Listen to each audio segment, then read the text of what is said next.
এখন এই গন্ধ পাতা আর মুসুরির ডাল দিয়ে বড়া করব। তো চলো আমি কেমন করে বড়া করি এটা আজকে তোমাদের সাথে শেয়ার করব আমি।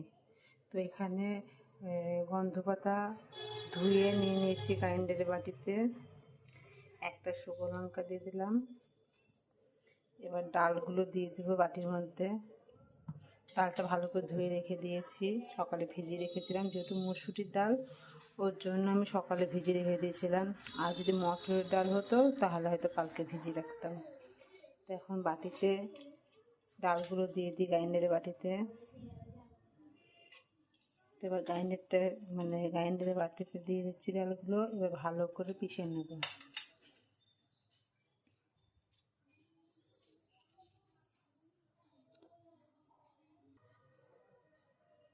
এই যে আমার গন্ধ পাতাটা বাটা হয়ে গেছে, এবার এই পাত্রে ঢেলে নেব।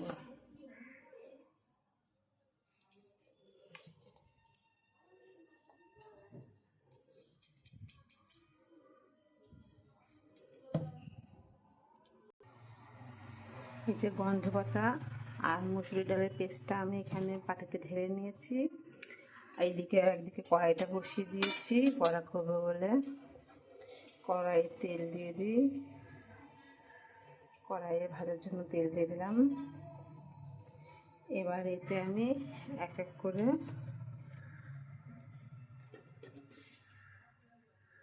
যে পরিমাণ মতো লবণ, মানে যতটুকু লবণ লাগতে পারে সেই বুঝে, পরিমাণটা কম। আর এই যে সামান্য এক চিমটি হলুদ।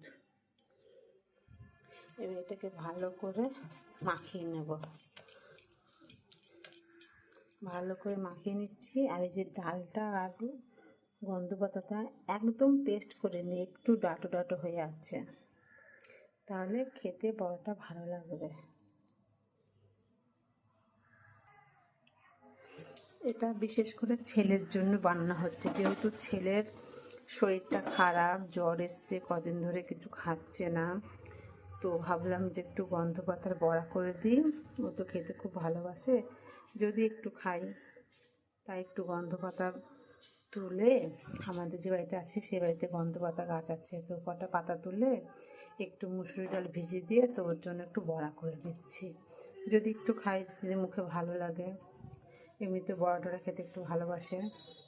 এই যে কড়াইটা আমার গরম হয়ে গেছে, এবার বড়াগুলো ডালটাকে আমি আস্তে আস্তে করে কড়াইয়ে ছেড়ে দিচ্ছি।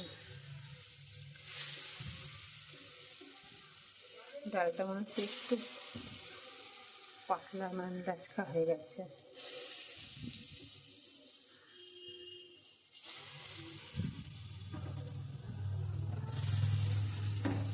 একটু চ্যাপটা চ্যাপটা করে দিচ্ছি, তাহলে ভেতরটা একটু ক্রাঞ্চ হবে, খেতে ভালো লাগবে। আর যদি একটু মোটা মোটা ওই করে দিই তাহলে ভেতরে ঢুকবে না, একটু কাঁচা কাঁচা ভাব থেকে দেবে। ওর জন্য একটু চ্যাপটা চ্যাপটা করে দেওয়া হচ্ছে।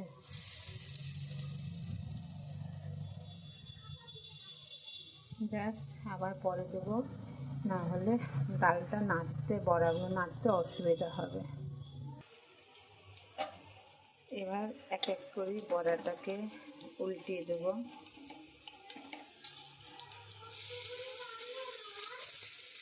এক এক করে বড়াগুলোকে পাল্টে দিচ্ছি, পাল্টে মেরে দেবো। এই যে বড়াগুলোর পেছনটা বেশ হয়ে গেছে, একদিকটা বেশ হয়ে গেছে, আর একদিকটা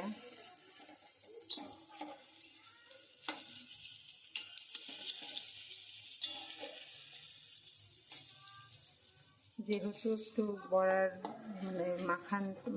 মাখানোটা একটু নরম হয়ে গেছিলো, তাই একটু অসুবিধাই হচ্ছিল নাড়তে।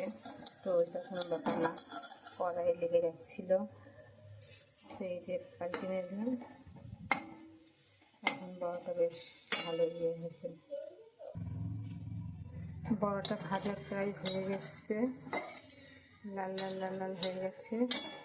এবার বড়াগুলোকে আমি এই পাত্রে ঢেলে নেব। গ্যাসটাকে একটু স্লো করে দিই।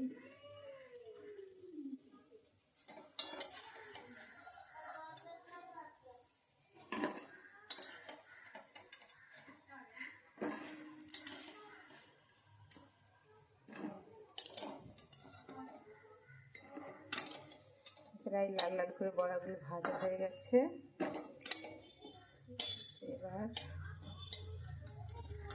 বড়াগুলোকে একটু একটু করে তুলে নিচ্ছি।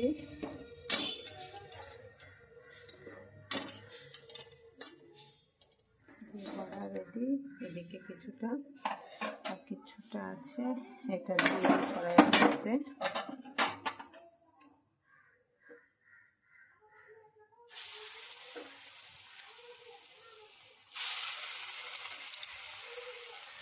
বাদবাকি মিশ্রণটাকে আমি ভেজে নিচ্ছি।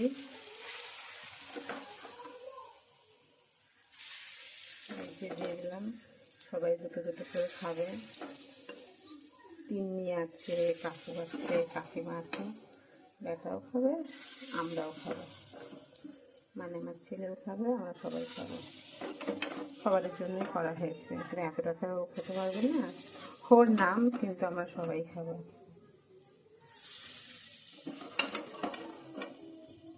সবগুলোকেই দিয়ে দিলাম একবারে।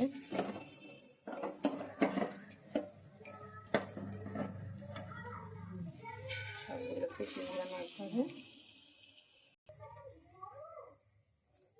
ফাইনালি আমার বড়া রেডি। তো কেমন হয়েছে বন্ধুরা, তোমরা আমাকে কমেন্টে জানিও। আর যদি ভালো লেগে থাকে তাহলে প্লিজ একটা লাইক করে দিও।